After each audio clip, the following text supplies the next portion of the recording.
Geseëndes, goeiemôre, daar is môre in my hart, want vandag is Shabbat.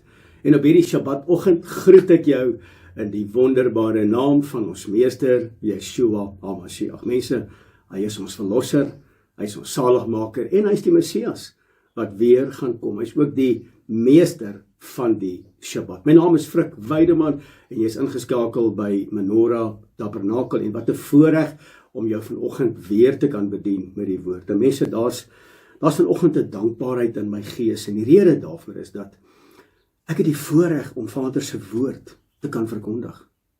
Ek het die voorreg om sy woord by my te hê en so het jy ook die woord by jou.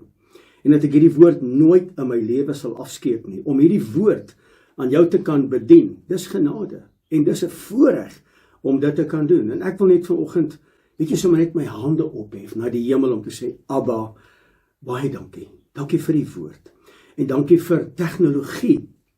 Hier waar ek sit in my studio om die woord te bedien by baie mense wat ingeskakel is. Abba, dis 'n voorreg. En dankie dat ons tegnologie kan aanwend tot eer van u koninkryk. Ons kan dit net sowel aangewend het tot die verheerliking van die koninkryk van duisternis. Maar ons maak vandag 'n keuse om die koninkryk van lig uit te bou, sodat die lig die duisternis sal verdryf. En dankie dat jy dit saam doen.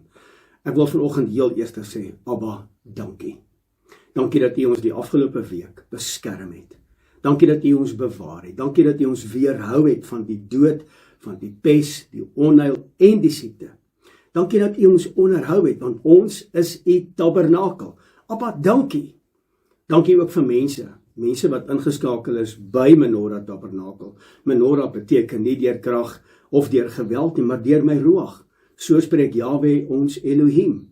En mense, dat ons sal besef dat die menorah in ons moet brand, nie deur ons eie kwalifikasies of deur ons eie talente of ons ervaring nie, nee, maar alles deur sy ruach, alles deur sy gees.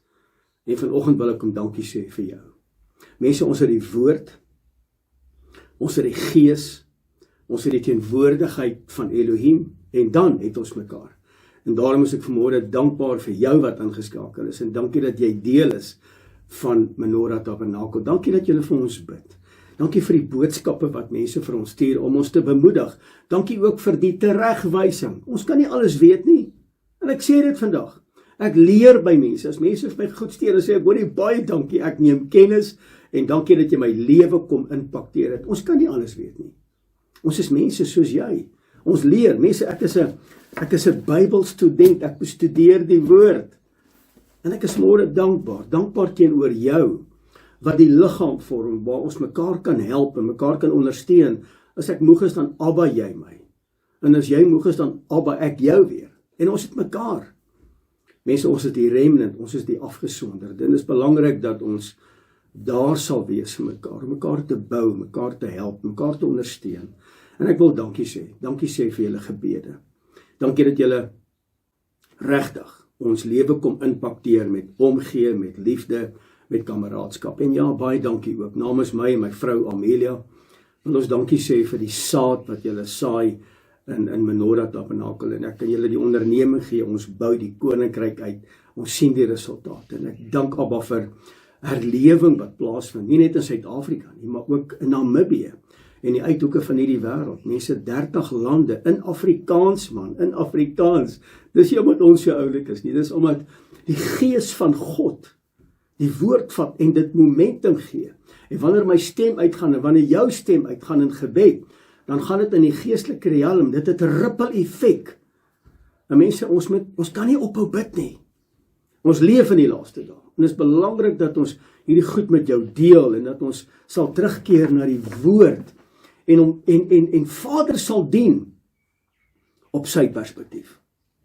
Dit is my belangrik dat ons regtig die regte bril sal opsit om die woord te lees en te verstaan wat die woord vir ons wil sê, nie met 'n verwesterlike gedagtelyn nie, maar met 'n Hebreëse agtergrond vanuit die posisie waar die woord aan ons geskryf is, dat ons dit so sal verstaan.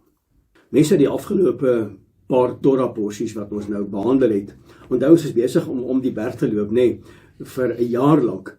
En die afgelope week se Torah porsies gaan oor die volk wat in slawerny was in Egipte. En hoe hulle uitgeroep het vir die verlossing en die bevryding en waardeur hulle moes gegaan het. En ek besef net dat daai slawerny en daai bondage is nog steeds vandag van toepassing in baie mense se lewens en ook in ons kerke en ook oor Suid-Afrika. Ons leef nog steeds. Ons het die woord, ons het die gees, ons het sy teenwoordigheid, ons het die profete, ons het alles. En ons bly in slawerny. En terwyl ek hierdie Torah porsies bestudeer en ek gaan deur die woord, veral in die boek van Exodus, besef ek dat ons moet uitkom. Ons moet klaar kry met hierdie gedwonge arbeid wat ons onderdruk en wat ons in slawerny hou. Hierdie hartbehandeling teenoor ons, waar ons geïntimideer word en waar ons gemanipuleer word en baie keer deur ons eie verwysingsraamwerk en dit ontneem ons van ons vryheid. Dit ontneem ons van die volmaakte werk wat Yeshua gedoen het op Golgotha. Ons bly in slawerny. Ons bly in die gedagtelyne van Egipte. Ons het nog nooit uitgekom nie. En ons het hierdie ding van ons word toenemend vervolg deur Egipte en deur die slawedrywers. En dit skep by my 'n dringende behoefte aan verlossing. Om te sê, Abba, ek is moeg vir dit. Abba, ek kan nie meer nie. Ek wil nie meer nie. Abba, hoekom gebeur hierdie goed in my lewe? Is dit my verwysingsraamwerk? Is dit my perspektief? Abba, het ek die verkeerde bril op oor hoe die lewe lyk? Lees ek die woord verkeerd? Bid ek verkeerd? Doen ek verkeerd? Is dit dalk miskien my matrieksondes wat my ingehaal het? Ons het al hierdie duisende vrae. En die Israeliete roep, ek is moeg, ek is op. En hy kom in Exodus 3 vers 15 en hy kom praat met Moses en hy sê, Moses, gaan haal my volk en gaan sê vir my volk, het jou gestuur om hulle te verlos. Om hulle te verlos van slawerny. Hoor nou baie mooi, om hulle te verlos van slawerny. Om aan hulle vryheid te gee. Bevryding en verlossing is hulle porsie. Moses, gaan haal my volk, gaan haal hulle uit onder die dwangarbeid van Egipte. En vandag, in 2026, is ons nog steeds daar. Mense, ek kry die oproepe, ek ontvang die boodskap, ek doen die beradingssessies. Ek kan presies sien dat Egipte is nog steeds in mense se gedagtelyne, want ons het 'n verkeerde perspektief aangaande die lewe. Ek wil vandag sê, ons het nie 'n idee wie is Elohim nie. Wie is die ek is nie. Ons het nie 'n idee nie. En hierdie volk het in 'n verbondsverhouding kom staan en hulle het identiteit gekry, maar hulle was verlore. En die rede daarvoor is, hulle het die verkeerde perspektief gehad. Hulle het die teenwoordigheid van die lewende God in hulle midde gehad met 'n wolkkolom en 'n vuurkolom en steeds was hulle molding system, hulle mold was Egipte. Want onthou vir 430 jaar was hulle in Egipte. Ek en jy is vir 1700 jaar is ons in Egipte en ons moet uitkom. Dis hoekom dit so belangrik is wat die woord sê Openbaring 18 vers 4. My volk, kom uit onder Babylon uit. Maak seker jy kom uit. Want slawerny was die agtergrond. Vryheid, bevryding en 'n verhouding vorm die hart om in lyn te kom met Elohim se karakter. En nou kom die vraag vanoggend. Wie beheer jou? Wie is in beheer van jou lewe? Nou gaan almal vir my sê, nee Frik, ons hemelse Vader, hy is in beheer. Dis nie die vraag wat ek vra nie. Ek vra, wie is in beheer van jou lewe? Wie besit jou? En baie mense gaan ook vandag vir my sê, maar weet jy Frik, dis my begeerte dat ek die wil van Elohim doen. Kan ek jou gou skok? Jy kan nie die wil van Elohim doen as hy nie in beheer is van jou lewe nie. Met ander woorde, as iemand anders in beheer is van jou lewe, hoe op aarde kan jy die wil doen van Elohim as hy nie in beheer is van jou lewe nie? Nou kom die vraag op hierdie pragtige Shabbat. Ken jy hom? Ken jy sy karakter? Ken jy die termes en die voorwaardes van sy verbond? Staan jy in 'n verbondsverhouding met hom? Is jy wedergebore? Praat jy die taal van wat by die bekering pas? Is jou uitvoering van jou aktiwiteite, jou handel en jou wandel, dra dit die vrug van bekering ten opsigte van Galasiërs 5 vers 22? Nee, Frik, maar ek wil die wil van Elohim doen. Ek wil sy wil doen. Hoe kry ek dit reg? Hoekom sukkel ek? Dis die areas waarmee ek sukkel, dis die areas waarmee ek nog stoei, en hierdie areas het ek darm oorkom. So, wat kan ek doen? My vraag kom weer vanoggend. Wie besit jou? Wie is in beheer van jou lewe? Is dit verslawing? Is dit kwaadpraat? As jy kwaadpraat van iemand anders, dan beteken dit jy wil daai persoon ondergeskik stel aan jou, en jy wil jou hoër stel as daai persoon. Dis teen die woord. Want die woord sê dat jy met die een hoër ag as die ander een. En die oomblik wanneer jy van iemand kwaad praat, of jy maak van iemand anders 'n monster, in ander mense se oë, dan is jy besig om die skepingswerk, die beeld van Elohim te benadeel. Maar nou wil ons almal die wil van Elohim doen. Dan doen jy dit nie. Dan doen jy absoluut die teenoorgestelde. Ons doen die wil van Satan, van die duiwel, van Lucifer. Maar ons het hierdie begeerte, ek wil hom dien in gees en in waarheid. En hoekom sukkel ons daarmee? Mense, hoeveel keer het jy al die woord gehoor? Hoeveel preke het jy nou al geluister? Hoeveel Bybelstudie het jy nou al gedoen? By hoeveel bidgroepe is jy ingeskakel? Hoeveel seminare en werkswinkels en konferensies het jy nou al bygewoon in jou lewe? Hoekom is ons nog steeds waar ons is? Is presies waar die volk was. Hulle was in Egipte, hulle is verlos deur die bloed van die lam, bevryding het plaasgevind, hulle het uitgetrek uit Egipte, slawerny is afgewas deur die Skelfsee of deur die Rooi See, hulle het 50 dae geloop tot by die berg van Sinaï, waar hy sy krag en sy grootheid en sy karakter aan hulle geopenbaar het vir 50 dae. Bitterwater word soet, wolkkolom, vuurkolom, hulle kom by die berg Sinaï, hy openbaar homself, die berg het gebewe en hy bring sy huwelikskontrak en hy sê, hier is dit wat julle moet doen. Hy gee alles. Alles. Hy gee kos, water, gee klere, hy gee skoene in hulle voete. Hy beskerm hulle teen die vyand, hy verjaag die vyand, hy bring hulle vrees by die vyand. Hulle sien hom, die gemanifesteerde heerlikheid in 'n wolkkolom en 'n vuurkolom. Die tabernakel is daar. Tent van samekom, alles is daar. En hulle maak nie die beloofde land nie. Maar almal wil hom dien. En die rede dat hulle dit nie gemaak het nie, want Elohim was nie in beheer van hulle lewens gewees nie. En dis waarmee ek vandag met jou wil praat. Wie is in beheer van jou lewe? Wie besit jou? So ek en jou begeerte is om te doen die wil van Elohim, die wil van ons hemelse Vader. Ons wil dit doen. Hoor wat hy wil doen. So dis wat ons wil doen, is ek reg? Nou gaan almal vir my sê, frik, thumbs up. So, wat wil hy doen? Kom ek lees vir jou. Vat jou woord en lees jy saam met my asseblief in die boek van Exodus hoofstuk 6. Ek lees vanaf vers 5. En ek lees in die 33-53 vertaling, want baie mense vra my, frik, uit watter woord lees jy uit? Exodus 6 vers 5. Daarom, sê aan die kinders van Israel, net 'n oomblik. Ek en jy is deel van Israel. Moet nou nie vir my sê, frik, hierdie woord is net geskryf vir die Israeliete nie. Jy maak 'n groot fout. Ek en jy is deel van Israel. Ek en jy is ingeënt in die makolyf. Daarom, dit wat ek in die woord lees, van die boek van Genesis tot die boek van Openbaring, staan vas in my gees. Die hele woord. Mense, die hele woord. 2 Timoteus vers 3 vers 16. Die hele woord is vir my en vir jou ingegee, om daaruit te leer en te regwys, om mekaar te help, mekaar te ondersteun deur die woord. Exodus sê, so ek en jy is deel van Israel. Soos ek en jy deel is van Israel, dan beteken dit, ons moet begin optree soos Israeliete.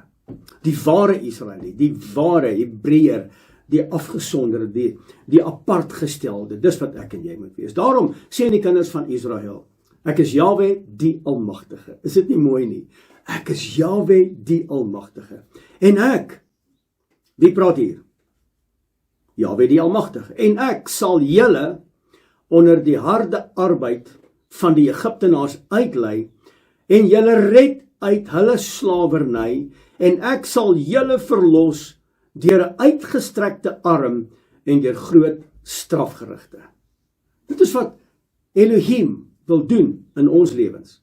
Ons wil hom dien, ons wil sy wil doen, ons wil hom eer en respekteer en hom dien in gees en in waarheid, maar dis wat hy wil doen. Hy wil jou verlos van jou addictions, hy wil jou verlos van die manier hoe jy jouself behandel, in terme van selfhaat en selfverwerping, en ek pas nie in nie, en ek is nie goed genoeg nie, en ek is 'n loser. Hy wil jou verlos, want dis Egipte. So hy wil jy moet klaar kry daarmee. Nou sê hy, ek sal julle onder julle harde arbeid van die Egiptenaars uitlei. Jy is goed genoeg. Jy is afgewas deur die waterbad van sy woord. Jy is dit. Ek gaan julle red uit hulle slawerny. Ek wil jy moet klaar kry met die sigaret wat jy rook, met die drank wat jy drink. Ek wil jy moet klaar kry met jou vooropgestelde, disfunksionele verwagtings van die lewe. Want jy gaan dit nie maak nie. Jy gaan in die woestyn sterwe. En ek sal jou verlos deur my uitgestrekte arm en deur groot strafgerigte. Vers 6. En ek sal julle as my volk aanneem en vir julle 'n Elohim wees. Wow! Wat meer duideliker wil jy hê? Hoekom sukkel ons met goed wat ons besig hou, wat nie van belang is nie? Hoekom sukkel ons met hierdie verslawing aan 1000 dinge, dobbel, en dis finansies, en dis selfhaat, en my ouers het nie dit nie, en my broers en my susters, en hier het my besteel, en hier het my beskinder, en ek is teleurgesteld, en ek het seer gekry in die kerk, en al hierdie dinge. Hy sê, jy behoort aan my, jy behoort nie aan 'n denominasie nie, jy behoort aan my. En ek wil jou Elohim wees. En julle sal erken dat ek Jahwe die Almagtige, julle Elohim is, wat julle uitlei onder die harde arbeid van die Egiptenaars. Wie gaan jou uitlei? Elohim. Hoe gaan hy dit doen? Met sy uitgestrekte arm. Wat moet ek en jy doen? Ons moet hom volg. Dit beteken ek en jy moet shama. Jy moet luister en doen. Vers 7. En ek sal julle bring in die land waaromtrent ek my hand opgehef het. Met ander woorde, dis die beloofde land, om dit aan Abraham, Isak en Jakob te gee. En ek sal dit aan julle as 'n besitting gee. Met ander woorde, mense, ek en jy het nie meer 'n woestyn bestaan nie, net genoeg vir elke dag. Ek het nie meer in oorvloed nie, maar toe ek in die beloofde land kom, het ek meer as genoeg. Nou is hy El Shaddai, the God of plenty. En dis sy belofte. Hy het die belofte gemaak aan Abraham, Isak en Jakob. En hy het hierdie, ek wil dit vir julle doen. Ek wil jou bevry, ek wil jou verlos, ek gaan jou bring in die land wat ek beloof het aan julle vaders, Abraham, Isak en Jakob, en ek gaan julle uitlei, en julle moet my volk wees, en ek gaan vir julle Elohim wees, en ek sal dit en ek sal dat vir julle doen. Nou vra ek die vraag vanoggend weer 'n keer, wie besit jou? Want die volk het dit gehoor, vroeg in die boek van Exodus, en wanneer ons die Torah porsies behandel, dan kom ek agter, die volk het gesukkel om uit bondage uit te kom. Hulle is uit Egipte uit, maar Egipte is nie uit hulle uit nie, en omdat Egipte nie uit hulle uit is nie, het hulle die beloofde land nie beerwe nie, behalwe Josua en Caleb. Want Josua en Caleb het verstaan. Hulle het sy karakter ontdek. Hulle het geweet wie hy is. Nie net waartoe hy in staat is nie, hulle het geweet wie hy is. Ons dien hom, nie wat ons by hom kan kry nie, ons dien hom omdat ons hom lief het. Vanweer die werk wat hy vir ons kom doen het op Golgotha.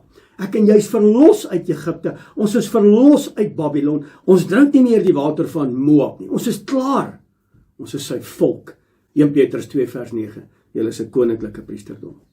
So nou moet ek en jy op hierdie pragtige Shabbat, moet ek en jy 'n diagnose doen. Ek en jy moet gaan bepaal, wie is ons? Wie beheer ons?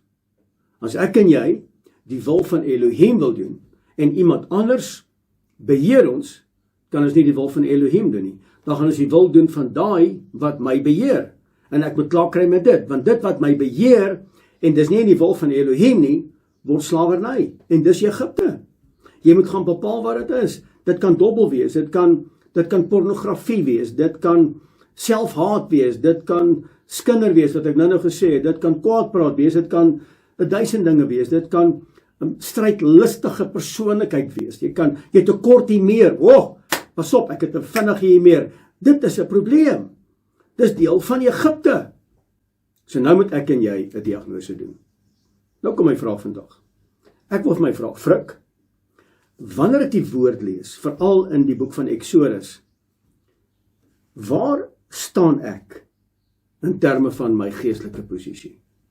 Wat is my stand van sake? Trek 'n T-rekening op, debiet, krediet, trek 'n T-rekening op en gaan balanseer hom. Waar is ek geestelik vandag? Met watter bril kyk ek? Nie na die woord nie, na myself. Met watter bril kyk ek na myself? En daai jy verlede week se Torah porsie van Teruma, het ek met jou gepraat oor ek en jy is die tabernakel, nie gemaak met mensehande nie. Ek en jy is hier om Vader se gees te huisves. Ons is sy tabernakel, 'n lopende lewende tabernakel. So ek en jy moet vandag 'n diagnose doen om te kyk, hoe kyk ek na my lewe wat geskep is na die beeld van Elohim? Ek huisves die Heilige Gees, ooreenkomstig 1 Korintiërs 3 vers 16 en 1 Korintiërs 6 vers 19 en 20. Hoe lyk my perspektief? Voor ek kom by Elohim se perspektief, hoe lyk my perspektief? Hoe sien ek my? Want hoe ek my sien, gaan bepaal wie my beheer, wie se besit vir my. Dis een aspek. Die ander aspek is natuurlik my geestelike asblik. Wat is in my geestelike asblik? Wat moet uit? Dis die diagnose wat ek moet doen. Nee, Frik, ek het 'n kortie meer. Wel, dan lê dit in jou geestelike asblik en dit moet uitgehaal word. En baie keer is my lewe so versnipper. Ek kan nie eens meer die skerwe van my lewe optel nie. So ek moet gaan kyk, wat is in my geestelike asblik ten opsigte van wat met my gebeur het op my tydslyn, my molding system. Hoe lyk my emosionaliteit ten opsigte van gebeure wat met my gebeur het in my lewe, wat my kom mold het, en al daai aspekte, met ander woorde, my geestelike asblik bepaal hoe ek na my lewe kyk. En as ek die verkeerde bril op, in lyn met sy woord en sy karakter, en ek het die verkeerde bril op, maak ek nie die beloofde land nie. Ek is heel waarskynlik gered deur die bloed van die lam, en die woord sê almal wat Yeshua op hulle lippe verklaar, mense, daar's meer as net dit. Ek soek aksie. Wys my jou geloof, dis reg, hier's my geloof, maar wys my jou aksie, wys my jou doen en late, wys my wat spoel by jou mond uit, wys my hoe reageer jy. Hoe lyk my geestelike asblik vandag? Wat beïnvloed my emosies? Wat beïnvloed my spraak? Wat beïnvloed my gedagtelyne? Waarna kyk ek? Waarna luister ek? Hoe sien, ek gaan dit weer sê, hoe sien ek myself? Nie hoe sien ek die woord nie, dit kom nou. Wat se invloed is daar op my lewe ekstern, in terme van hoe ek groot geword het, my tydslyn gebeure, my traumahekke, my sielswonde? Hoe lyk daai goed in my lewe wat Egipte veroorsaak? En ek kom nie tot hierdie posisie van seunskap nie, ek bly slaaf.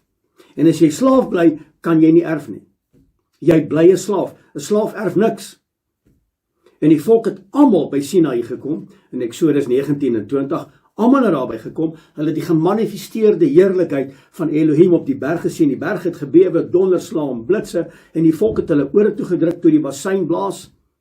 Hulle was almal daar, hulle het die ketubah ontvang, die huweliksooreenkoms.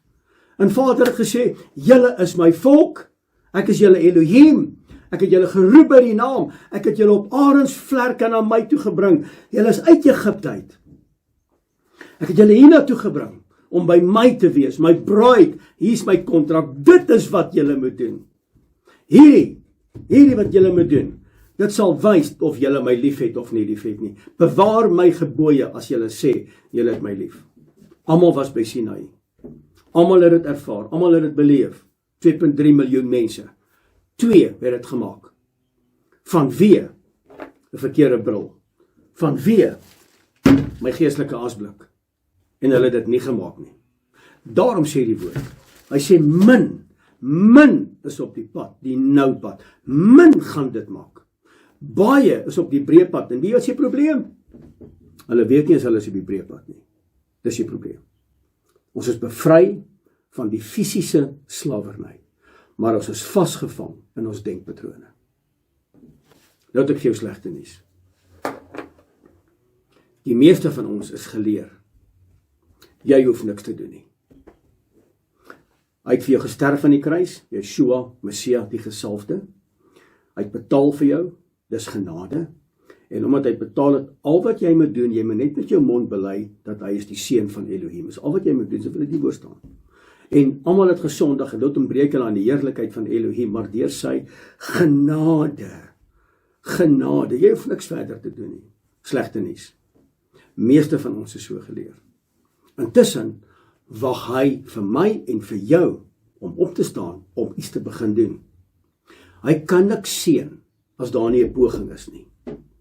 As hy sien jy wend 'n poging aan om uit te kom uit Egipte, as hy kan sien jy wend 'n poging aan om klaar te kry met jou addictions en klaar te kry met disfunksionele optrede en daar's 'n verandering by jou, want jy sê jy wil verander, maar jy verander nie. Jy lees die woord, maar jy verander nie. Jy bid die regte gebed, maar jy verander nie.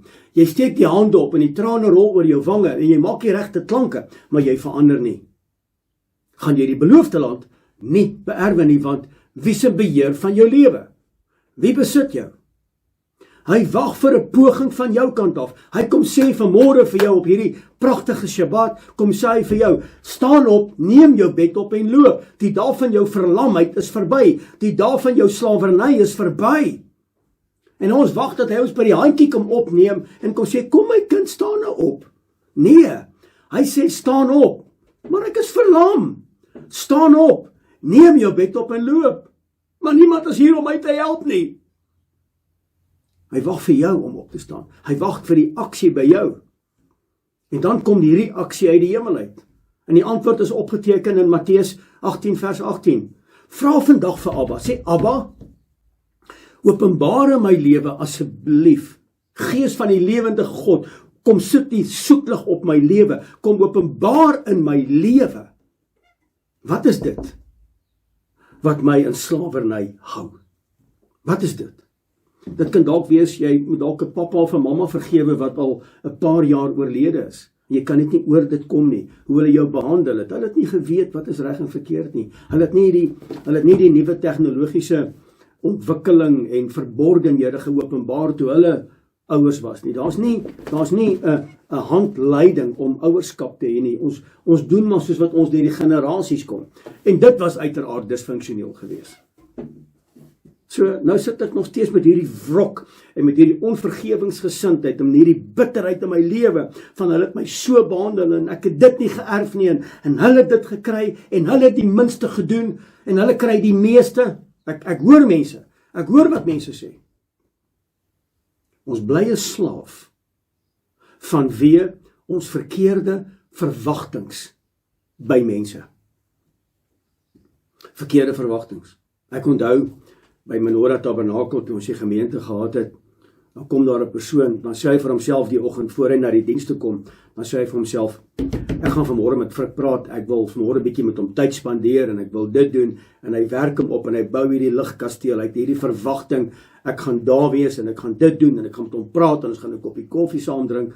Nou kom hy by die gemeente aan, nou is ek besig met 'n bidgroep, ek is besig om vir mense te bid, en nou sê hy kyk te styf. Want hy praat nie met my, want hy het hierdie verwagting gehad. En dan gaan hy by die kerk uit. Hy sê, Jorie, jy's unapproachable, ek kan nie by jou uitkom nie, want as ek daar kom, is jy besig om te bid, en jy's besig met dit, en jy's besig met daai, en dan is daar 'n groepie onder die boom, en dan bid jy saam, ek kom nie by jou uit nie. Dan gaan ek uit die kerk uit. Hy het 'n verkeerde verwagting. Verkeerde verwagtings veroorsaak Egipte, veroorsaak slawerny. Ek het 'n verkeerde verwagting in terme van my gebedslewe. Ek het 'n verkeerde verwagting oor wie is Elohim en wat hy my lewe kan kom doen. Verkeerde verwagtings skep disfunksionaliteit. Dis hoekom jy moet weet wie is Jahwe ons Elohim. Jy moet weet wie is Yeshua HaMashiach. Jy moet die funksionaliteit van sy gees ken. As jy dit nie ken nie, gaan jy 'n verkeerde verwagting hê. Gaan jou lewe uitmekaar uitval. Gaan jou molding system jou in Egipte hou of in die woestyn hou. Jy's dalk miskien uit Egipte uit, jy's in die woestyn op pad na die beloofde land toe, maar jy's nog steeds in slawerny, vasgevang vanweë jou verkeerde verwagtings. Nommer 1 van mense, en nommer 2 van Elohim, en nommer 3 van sy woord. My verwysingsraamwerk veroorsaak slawerny, en dis my skuld. Dis nie Vader se skuld nie, dis my skuld. En nou sê mense, ja maar, Hy antwoord nie my gebed nie, Frik, daarom moet jy vir my bid. Mense, ek wil vir jou bid, en dit is lekker om saam met jou te bid, maar ek moet jou leer om reg te bid. Anders kom jy na my toe, ek is nie die middelaar of die saligmaker nie. En net so ook jou pastoor of jou dominee nie. Jy het jou eie posisie, jy moet bid tot hom. Elkeen het daai voorreg, elkeen het daai mandaat. Wie wat is die probleem? Die probleem is, as ons die diagnose doen, hoe lyk my geestelike lewe vandag? In terme van my geestelike asblik, dit wat my in bondage hou, en ek sit met die verkeerde bril. Want as ek met die verkeerde bril hierdie goed uithaal, dan identifiseer ek identifiseer 'n klomp dinge in my lewe, maar ek doen niks daaromtrent nie. Nou lees ek die woord, maar ek kom nie tot oorwinning nie. Ek woon konferensies by, en ek stap daar uit, en dit was pragtig, dit was amazing, wow! 2-3 dae later, is ek terug in Egipte, is ek terug in die woestyn. Ek woon al hierdie goed by, en ek doen niks daaromtrent nie. En dis vandag die vraag, wie beheer jou? Wie is in beheer van jou lewe? En baie gaan sê, Frik, maar ek wil die wil van die Vader doen, en ek het dit nou net vir jou gesê. Hier is die probleem. Ons ken nie eers die wil van die Vader nie, want die is ander goed in beheer van my lewe. En as hierdie goed in beheer van my lewe is, en ek het 'n verkeerde perspektief, en ek het verkeerde verwagtinge, hoe op aarde kan ek die wil van die Vader doen? Hoe op aarde kan ek sy wil dan ken, as hierdie goed my besit, of in beheer is my lewe? Hoe op aarde gaan dit gebeur? Mense, ons kan nie langer godsdienst wil speel nie, hoor. Ons moet hierdie goed in die oë kyk, en ek en jy moet verander. Daarom sê Romeine hoofstuk 12 vers 2, hy sê, verander julle gemoed. Haal af daai bril. Daai bril is 'n verkeerde bril. Skryf met 'n ander pen, kom dat ons net kan, kom ons maak die saak vandag uit. Kom ons skryf en sê, Abba, dis hoe my lewe is. Abba, dis my geestelike asblik. Ek wil nou verander. Ek is moeg vir Egipte, ek is moeg vir die slawerny, ek is moeg om in bondage, ek is moeg om elke oggend op te staan, en ek voel of ek is in zombie mode. Ek wil nie meer nie. Wie beheer jou? Kan ek dit gou vir jou sê? Ek is van mening, en moet my nou nie kruisig nie, maar dis net my opinie. Jy kan nie die wil van die Vader doen, as die Vader nie in beheer is van jou lewe nie. Jy kan nie. So nou kom my vraag vanoggend op hierdie pragtige Shabbat. Waarmee sukkel jy? Dit waarmee jy sukkel, dit is jou Egipte. Dit is jou slawerny.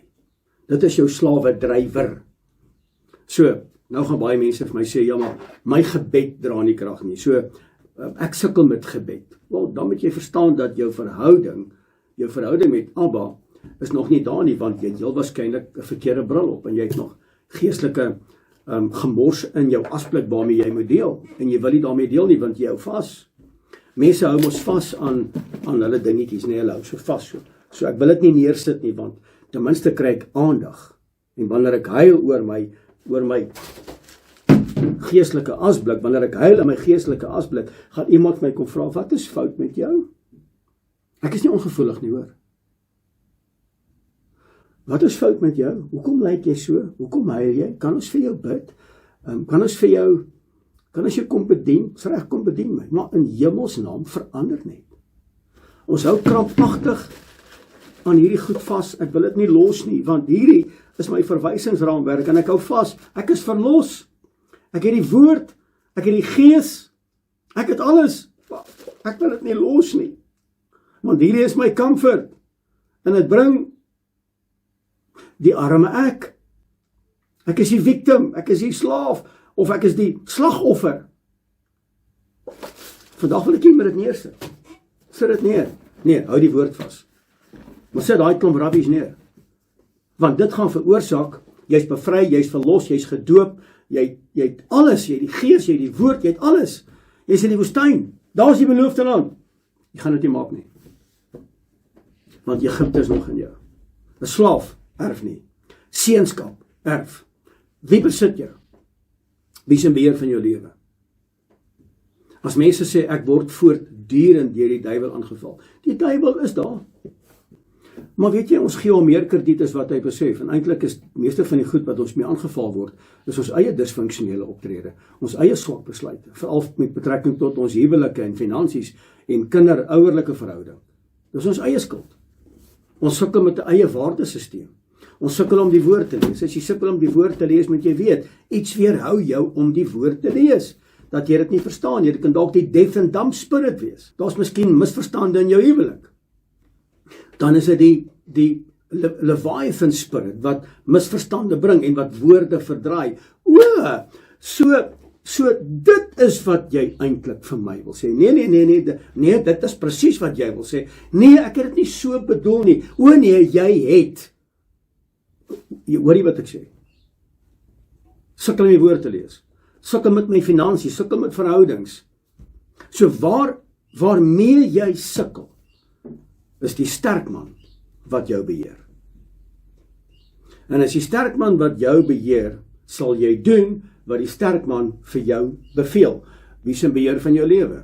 Wie besit jou lewe? Die sterk man wat jou beheer, is wat jy gebou het.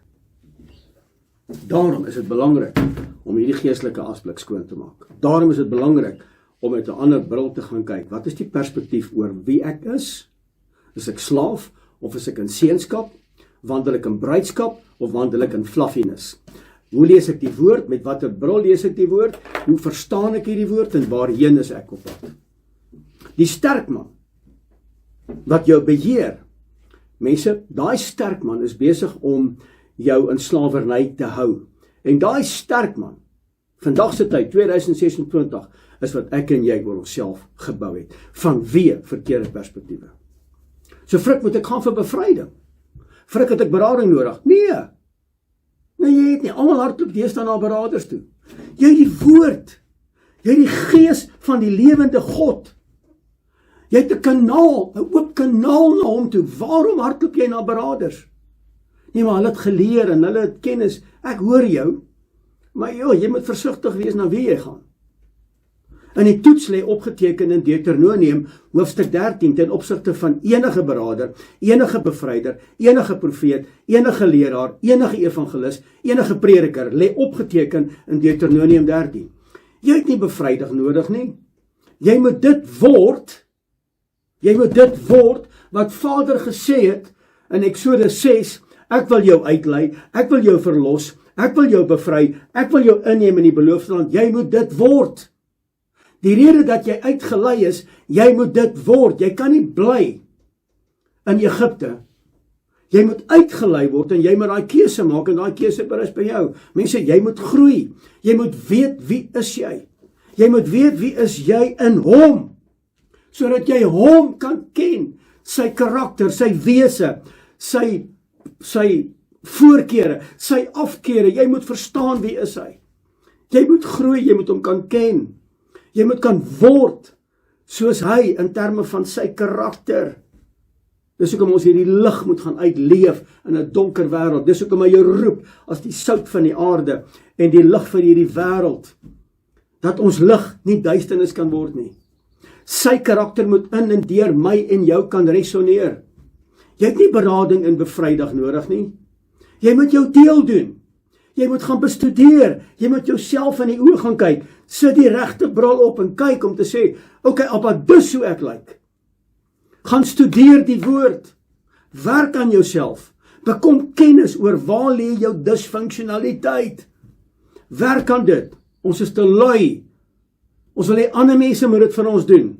Ek wil alles met 'n lepeltjie hê, dit moet op die skinkbord vir my aangedra word. Nee. Jy het nie berading en bevryding nodig nie, jy het jou nodig om jou deel te doen, sodat Vader jou poging kan seën, sodat jy die beloofde land kan bereik. Halleluja! Prys sy naam. Hemel, ek raak opgewonde oor hierdie goed, want ek praat met mense, maar ek hoor. Hulle kyk my aan soos beeste by 'n toehek. Hy beeste het so 'n far look in their eyes. Hulle staan by 'n toehek. Wie gaan vir ons hierdie hek oopmaak? Nee. Hoekom sukkel ek? Hoekom sukkel ek? Hoekom kom ek nie oor hierdie goed nie? Wat kan dit wees? Vra jouself die vraag af. Mense, vat jou woord en gaan lees en maak aan en sê, Abba, hierdie is ek. Ek sit met verkeerde gedagtes. Ek sit met verkeerde perspektiewe oor die lewe. Ek het verkeerde verwagtinge aangaande mense en u woord en wie u is. My emosies kleef aan my asblik. Dis hoekom ek nie oor dit kan kom nie. Kan ek vandag vir jou sê, ek wil hom so 'n bietjie vashou. Kan ek vandag vir jou sê, hou op om jouself te martel. Kom uit. Die volk het hulle self gemartel. Korag het in rebellie ingekom. Hulle is doodgemaak. Josua verloor die oorlog teen Ai, klein handjie, omdat daar dysfunksionaliteit is. Betrokke geraak met afgoderry. Hou op om jouself te martel. Besef vandag, ek is die probleem, nie hulle nie. Nie ander nie, ek is die probleem. Ek het die verkeerde bril, ek het die verkeerde mindset, ek hou vas aan my dysfunksionele goed, ek hou vas aan my tydslyn gebeure toe ek nog 'n kind was. Ek hou nog vas in dit hoe ek behandel was toe ek 'n tiener en was. As jy vandag wil sê, maar ek is die loser, dan sê jy dit. Maar ek moet uitkom uit Egipte uit. Ek is op pad na die beloofde land. Ek maak dit nie en ek weet nie hoe om dit te herstel nie. Gaan lees jou woord. Gaan bestudeer die woord. Mense, hierdie wat ek met jou deel is belangrik, want ek sien dit in die woord. Terwyl ek hierdie Torah porsies bestudeer, moenie volgende week misloop nie, hoor. Sien ek dit, ek sien die tendense, ek sien die skadewees, ek sien die tipologie in die woord. Pragtig, pragtig. Exodus 14, hy sê, staan stil en kyk, ek sal die verlossing vir julle bring. Dan stilstaan beteken nie, ek moet niks doen nie, hoor. Nee, dit beteken, hou op proses. Hou op om te dink, ja, maar as ek dit begin het te loop, stap in geloof. Neem jou bed op en loop. Nee, ek wil dit 1000 maal sê, nee, jy was in Egipte, jy is nie 'n loser nie. Jy moet ophou daarmee. Maar asseblief, gaan doen jou deel. Ons is te lui om ons deel te doen. Jy behoort in die beloofde land. Dis hoekom Yeshua na hierdie aarde toe gekom het, as God in die vlees, Elohim in die vlees. En vir die rekord, hy is aanbiddingswaardig. Hy is nie net 'n profeet nie. Hy is Elohim in die vlees. Hy het op hierdie aarde gewandel. Hy het sondes vergewe. Die profeet Jesaja oor hom geprofeteer en gesê, hy's wonderbaar, raadsman, sterke God, ewige Vader, vredevors, Immanuel, Elohim met ons. As jy aanhou met, ek het 'n loser mentaliteit, gaan jy loser mentaliteit wees. Die woord van Spreuke leer my om te sê dat, hoe 'n man dink, is hoe hy word. Omring jou met die slegtes, dan word jy sleg, die boek van Spreuke. Omring jou met die goeies, dan word jy goed. Wys my jou vriende en ek wys jou sukses. Wys my jou vriende en ek wys jou ondergang. Jy's bevry. Jy's verlos.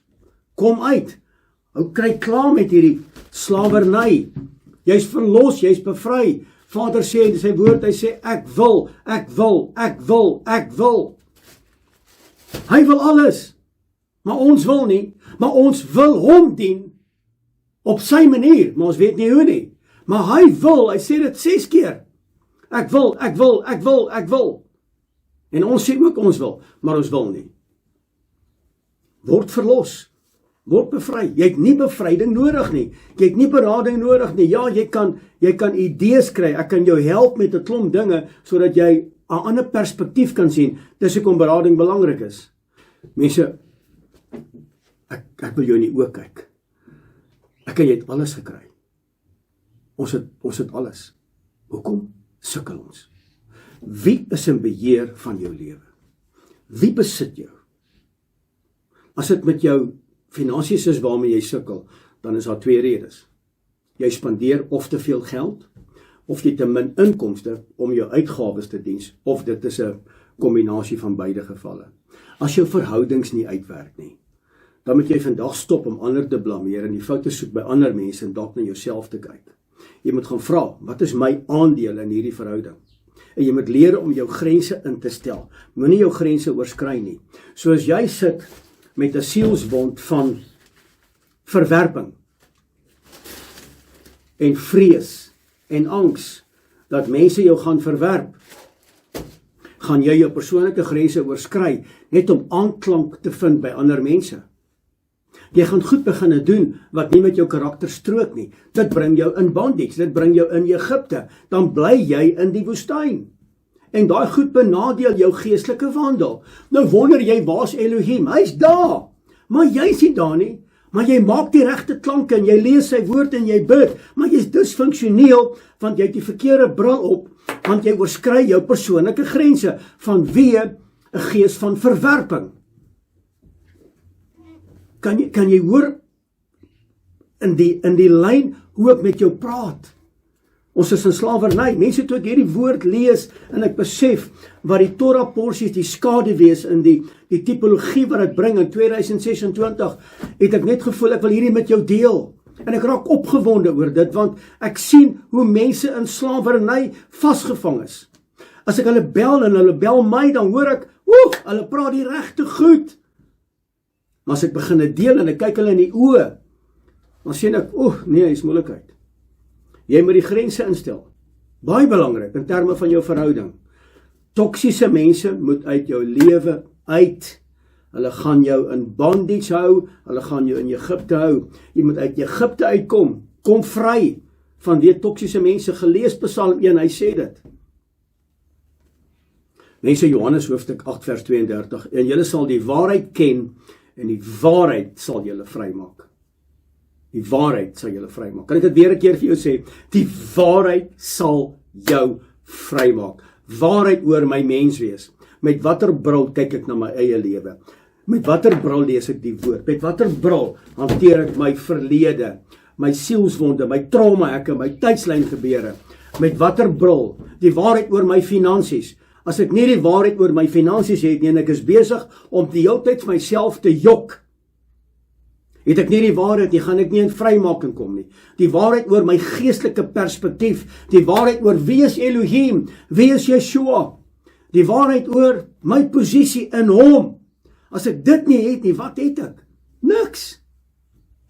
As die waarheid jou nie kan vrymaak in die areas, jou ouer-kind verhouding, jou menswees, jou verhoudinge, die manier van praat, die manier van reaksie, jou besluitneming, so kan ek aangaan. As jy nie daai waarheid het nie, dan is jy dysfunksioneel.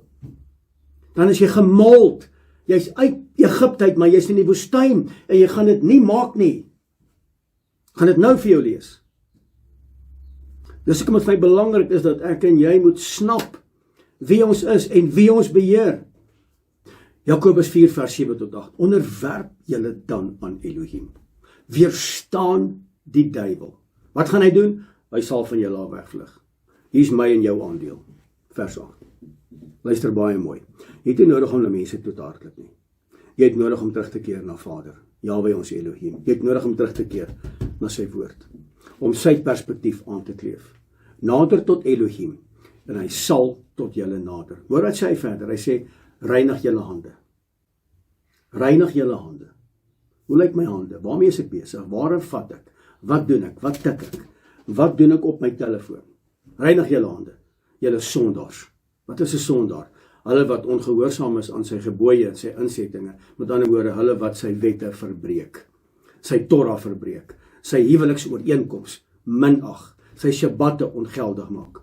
Dis 'n sondaar. Gaan lees dit, daar's 'n definisie daarvoor. Suiwer die harte. Suiwer die harte. Sy oë deurloop die hele aarde. Om te kyk watter man en watter vrou se hart is onverdeeld op hom gerig. Ons kan nie dubbelhartig wees nie. Dubbelhartigheid veroorsaak bondage, slawerny. Dan bly ek in Egipte. Ek is uit Egipte uit, maar ek bly in Egipte. Dan sê die woord, julle dubbelhartig is. Dubbelhartig is. Ek bid vandag saam met jou soos wat Dawid gebid het. Vader, gee my asseblief in my binneste 'n standvastige gees. Laat die woord jou besit en nie jou denkpatrone nie. Kan ek dit weer vir jou sê? Laat die woord jou besit en nie jou denkpatrone of jou emosies nie. Mense, weet jy wat is ons grootste probleem? Ons weet nie. Wat is ons probleem nie? Dis amper soos 'n alkoholist nie. Alkoholist sê, nee wat, ek sal dit oorkom. Ag nee wat, ek kan môre my dopie los, ek kan môre die drank los. Nou goed, los dit dan môre. Ja, maar ek hou daarvan. So, ons grootste probleem is, ons weet nie wat is die probleem nie.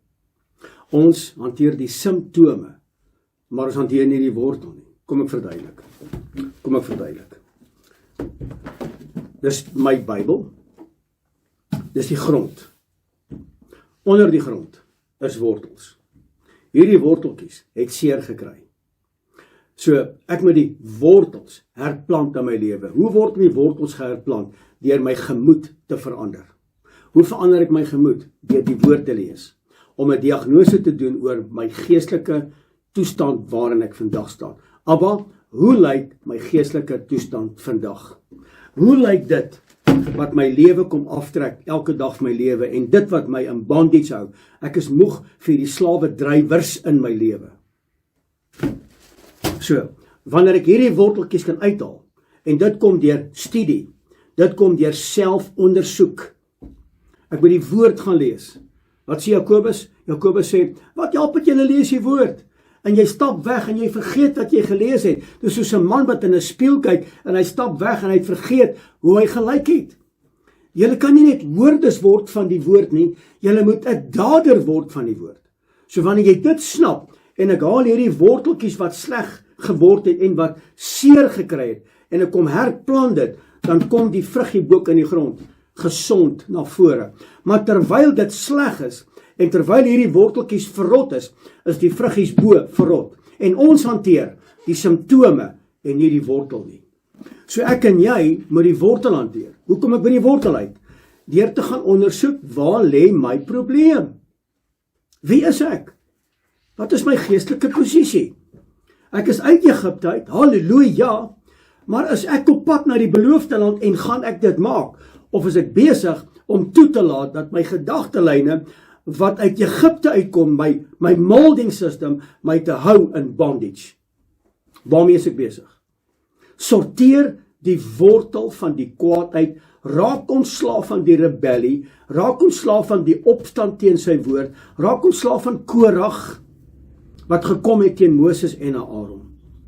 Moenie vreemde vure voor sy aangesig bring nie. Moenie met sy genade speel nie. Moenie. Hy is 'n regverdige Elohim en sy oordeele is regverdig. Moenie toelaat dat dit wat jou lewe beheer, jy dit nog langer gaan en aanvaar en langer daarmee gaan saamleef nie. As jy moeg is daarvoor, stop. Stop. Ons probleem is die volgende. Dit moet nou gedoen word. Nee, ek wil nou 'n oproep maak. Hierdie man of hierdie vrou moet my nou help. Ek wil dit nou doen. Dit moet kits. Dit moet nou doen. Ek sit 40 jaar maar moet dit nou doen en dit moet vinnig gedoen word. Ons soek 'n kits oplossing en ons wil nie self die moeite doen nie. Ek wil myself nie laat ontwikkel deur die woord nie. Dis hoekom die pastoor daar is, dis hoekom die dominee daar is. Ek betaal mos my 10de. Hulle moet hulle werk doen. Dis nie waaroor dit gaan nie. Die herder rig jou, lei jou na waters waar rus is. Bring jou in die regte verhouding. Dis jou plig om hierdie woord te gaan vat, om jouself te gaan speel in sy woord, om te sien, wat beheer my lewe? Wie is in besit van my lewe? Mense moenie toelaat dat jy goed in jou lewe inlaat wat daar nie hoort nie. Kom ek vat gou 'n huwelik. Net as 'n voorbeeld, ons vat gou net 'n huwelik. Baie sukkel met hulle huwelike. Sjoe, mense, die afgelope ruk, ek huil eintlik in my hande oor stikkende huwelike. Ek praat nie net van jong huwelike nie, ek praat van huwelike wat meer as 30 jaar getroud is. Ek bedoel na 30 jaar, dan moet ek mos my vrou ken, ek moet mos my man ken. As jy 30 jaar, Jahwe ons Elohim dien, as jy al 30 jaar die Bybel gelees het, dan moet jy mos nog nie sukkel met hierdie gemors in my lewe nie. Hoekom sukkel ons? Hierdie woord, mense, is belangrik vandag. Wie beheer jou? Jy moet 'n keuse maak vandag, of jou huwelik is 'n seën, of jou huwelik is 'n pyniging. Wat is jou perspektief aangaande huwelik? Hoe moet ek my huwelik hanteer? Kan ek gou vir jou sê, waar lees jy dit? Jy lees dit in die eerste 5 boeke van die Bybel. Jy lees dit daar. En almal lees Almal lees daai gedeelte. Jy lees dit in die begin. Dan weet jy hoe jou huwelik moet wees. Wat is my perspektief rondom die huwelik? Wat is my sienswyse? Wat is my bril rondom my eie huwelik? My vrou, my man, my gesinslewe? Hoe lyk my sienswyse? My protokol ten opsigte van my huwelik? Dit kan dalk totaal disfunksioneel wees, want ek kom uit 'n disfunksionele ouerhuis. In my disfunksionele ouerhuis is skel, vloek en afbreking en afmatting, dis die norm, dis my normaal. En jou huwelik is weer opbouend en kwaliteit en liefdestale. So dis jou normaal, hierdie is my normaal. Nou is daar heeltyd 'n stryd, lustigheid en 'n bekleierery, terwyl hierdie een net wil liefde toon en aanraak en kwaliteit en opbouende woorde. Dis die normaal en dis die normaal. Altwee het hulle normaal. Watter perspektief is reg? Met watter bril kyk ons? Ek en Amila besef, en ons is langer as 40 jaar getroud, ek en Amila besef, ons huwelik is nie net daar nie. Dit kos werk. Ons moet werk. Elke dag in ons huwelik. Dit kos werk. Ek moet haar bestudeer as my vrou. Sy moet my bestudeer as haar man. Ek ken my posisie. Sy moet haar posisie ken. Dis wie ons is. Ek kies vandag om 'n mooi en 'n gesonde verhouding te hê tot eer van sy naam. Ek kies vandag om ondersteunend en lojaal te wees teenoor my bruid, om haar te bedien. Dis harde werk, dit kom nie van self nie. Ek is vergenoegd in my huwelik. Ek het nie ander vrou nodig nie, ek het nie pornografie nodig nie, ek het nie ander vrouens op Facebook nodig nie, ek het myne en ek is vergenoegd. Jy kan of bou of jy kan breek, of jy kan vloek of jy kan seën. Mense, ek raak opgewonde oor hierdie goed, want ek sien die verlorendheid by mense, alhoewel hulle sê, pastoor, ek is 'n kerkmens. Nommer 1 sê ek is nie 'n pastoor nie, ek is net frikkie. Maar ek is 'n man van God, ek is 'n herder wat mense lei, en ek gaan jou vertel wat jy moet hoor, nie wat jy wil hoor nie. En as jy vir my kwaad is, dan is dit alright, dan is dit so. Wie wat wil ek wees? Duidelik het vir julle gesê, my doelwit, my tema vir 2026 is, Vader, dat die oordenking van my hart en die woorde van my lippe moet in lyn wees met mekaar en moet welgevallig wees voor die aangesig. Kan ek vir jou sê hoeveel toetse het ek nou al gedop met dit? En dis hoekom ek die woord bedien, want dit gebeur met my, nie net met jou nie, met my. Vader, dat die oordenking vir my hart. Frik, waarin dink jy? Frik, het jy ook 'n geestelike asblik? Absoluut. Moet jy dit hanteer? Ja, ek moet baie keer my kop indruk en te gaan uithaal. Hey, wat soek jy in my lewe? Wat soek jy in my lewe? Hoekom, Frik, in sekere areas is jou lewe versnipper? Is nie net jy nie. Ek ook.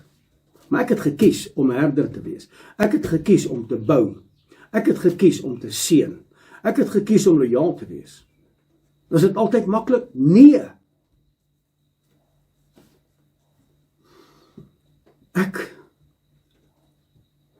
Ek het hierdie begeerte om my lewe te rig in lyn met Efesiërs hoofstuk 4. En miskien moet jy, terwyl ek hierdie gedeelte met jou hanteer, miskien moet jy dit hardop sê saam met my. Sê dit hardop, moenie dit in jou kop sag sê nie, sê dit sommer hardop, dat jy dit kan hoor, dat jy kan hoor jy maak hierdie verklaring, en dat die vyand kan hoor, wat sy verklaring maak jy. Kom ons doen dit sommer saam. Dalk moet julle sommer net staan daar waar julle, kom ons staan sommer voor die televisie op, vat jou telefoon, en staan sommer op, dit beteken, ek sit nie langer in my Egipte nie, ek sit nie langer in my bondage of in die woestyn nie, ek is op pad na die beloofde land. So Vader, dit is hoe my lewe nou moet lyk. Ek gaan hierdie verklaring maak. Ek wil U dien, maar ek weet nie hoe nie. Ek wil die wil van die Vader doen, maar iemand anders is in beheer van my lewe. Dis so. So maak jy die verklaring saam met my. Ek wil nie leef soos wat ek vroeër gelewe het nie. Kom aan mense, help my gou. Kom ons doen dit weer 'n keer. Ek wil nie leef soos wat ek vroeër gelewe het nie. Vandag breek ek met die ou, sondige mens, wat my verteer deur my sondige begeertes. Met ander woorde, dit wat aan my asblik is, wat my mol, wat my gedagtes kom verander, ek breek vandag met dit in die naam van Meester Yeshua. My gees en my gedagtes moet vandag op hierdie Shabbat vernuwe word. Dit moet nuut word. Ek wil lewe, hoor mooi, ek wil lewe as 'n nuwe mens wat geskep is na die beeld van Elohim. Ek wil lewe volkome volgens die wil van Elohim, en dit is om heilig te wees. Ek wil alle valsheid aflê en die waarheid begin praat in my lewe. As ek kwaad word, sal ek nie weer sondig nie. Ek sal die duiwel geen vatplek gee weer in my lewe nie. Ek sal ophou om te steel as jy steel, en ek sal 'n hardwerkende en 'n eerbare man of vrou wees om Elohim te behaag. Vuil taal sal nooit weer uit my mond uitkom nie. Ek sal net praat wat opbouend en goed is vir die hoorder. Ek sal nooit weer in my lewe die Heilige Gees bedroef nie. Ek is 'n eiendom van Elohim, beseël deur die bloed van die lam met die oog op die verlossingsdag. Halleluja! Ek sal nie weer verbitterd of opvleend wees en woedend wees nie. Ek sal Elohim behaag met 'n optrede wat binne die raamwerk van sy wil is. Ek sal nie weer vloek of skel nie. Inteendeel, ek sal van vandag af goedgesind wees, hartlik teenoor mekaar. En ek vergewe mense wat teen my opgestaan en wat my benadeel het, soos wat Elohim my vergewe het deur Yeshua Messia die gesalfde. Soos wat hy my vergewe het, so vergewe ek hulle. Dis die verklaring. Ek kan maar weer sit. Baie dankie. Dis die verklaring wat ek en jy vandag maak. Mense, weet julle wat is oorwinning? Oorwinning is nie om te sê ek glo in Elohim nie. Dis nie oorwinning nie. Oorwinning is wanneer hy vir my sê, getrou was jy oor die min, en oor veel sal ek jou aanstel. Dit is vir my oorwinning. My laaste skrifgie vir hierdie pragtige oggend is Filippense 2 vers 5. Want hierdie gesindheid, stop gehou. Onthou net, as ek die verkeerde bril op het, jy gaan hierdie woord hoor, maar jy gaan nie verander nie. Jy gaan hierdie woord nou hoor, maar hierdie gaan nog steeds jou lewe besit. Hoor nou die woord. Luister nou baie mooi. Want hierdie gesindheid,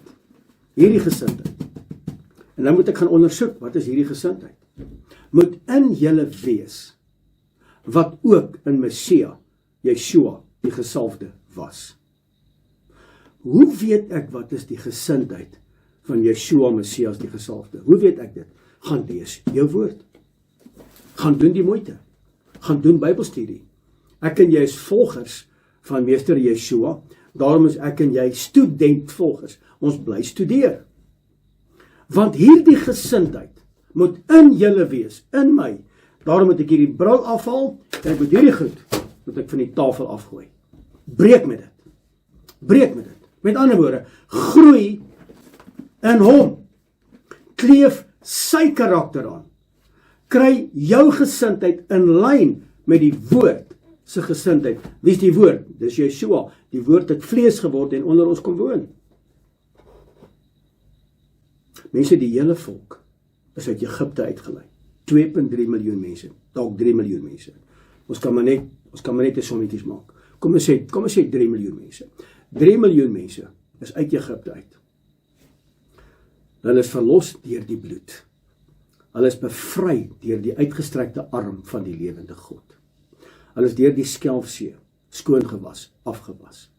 Hulle het die geopenbaarde hand van die lewende God beleef en ervaar. Egipte is verwoes. Hy sê, soos wat julle die Egiptenaars vandag sien, sal julle hulle in 'n lewe nooit meer sien nie. Die wolkkolom en die vuurkolom was voor hulle, elke dag. Volke het hulle gevrees, want Jahwe die Almagtige, die skepper God van hemel en aarde, was met hulle gewees. Volke het hulle gevrees, hulle het gebewe. Hulle het sy ketuba gehad. Met ander woorde, die huweliksooreenkoms. Dit beteken hulle was bruid. Hulle was bruid. Mense, brood en vleis uit die hemel uit, elke dag. water uit die rots op 'n daaglikse basis, gaan gee jy vir 3 miljoen mense water elke dag. En tog het hulle dit nie gemaak nie. Hoekom nie? Was Elohim in beheer van hulle lewens gewees? Nee. Hy het homself aan hulle geopenbaar deur alles wat ek nou vir jou gesê het. Maar hulle gedagtelyne, hulle perspektief oor hulle self en oor hom, hulle verwagtings was dysfunksioneel. Die asblik, die geestelike asblik was in beheer van hulle lewens gewees. En hulle het dit nie gemaak nie. Alhoewel hy gesê het, ek gaan julle uitlei, ek gaan julle bevry, ek gaan julle verlos, en ek gaan julle neem na die beloofde land toe, hy het dit vir hulle gesê. Hy het dit vir hulle gesê. Hy sê vir ons vandag, julle sal die gawe van die ewige lewe hê, as julle dit doen. Julle het dit. Ek bedoel, almal het gesondig, en dit ontbreek hulle aan die heerlikheid van Elohim. Maar, deur sy genade, die volmaakte werk op Golgotha, het ons die gawe van die ewige lewe. Het jy dit? Ek het dit nie altyd nie, want wie besit my lewe? Wie is in beheer van my lewe? Elohim het hulle nie beheer nie. 'n Slaafmentaliteit het hulle beheer. Dis hier. Hulle is uit Egipte uit, maar Egipte is nie uit hulle uit nie. Hulle was in bondage. Dis hoekom hulle gekla en gemurmureer het, en hulle kon nie oor hierdie hekkie, en hulle kon nie oor daai hekkie kom nie. In Egipte, en slawerny, en my geestelike asblik, en my verkeerde perspektiewe, en my dysfunksionele verwagtings, is my verwysingsraamwerk. En omdat dit my verwysingsraamwerk is, het ek die woord gaan neersit. En ek kan in myself nie werk nie, en ek kan nie groei nie. En ek vra vandag vir jou op hierdie pragtige Shabbat, wie beheer jou lewe? Wie besit jou? Is dit Elohim, sy ruach, sy woord, of is dit slawerny? Is dit Egipte? Is dit die woestyn? Kom op, Jesaja hierdie vir jou. Hoor nou mooi. En mag Elohim, 1 Tessalonisense 5:23, en mag Elohim, die God van vrede, het jy vrede in jou huis? Het jy vrede in jou gemoed? Het jy vrede in jou verhoudings? Het jy vrede oor jou posisie? Julle volkome heilig maak.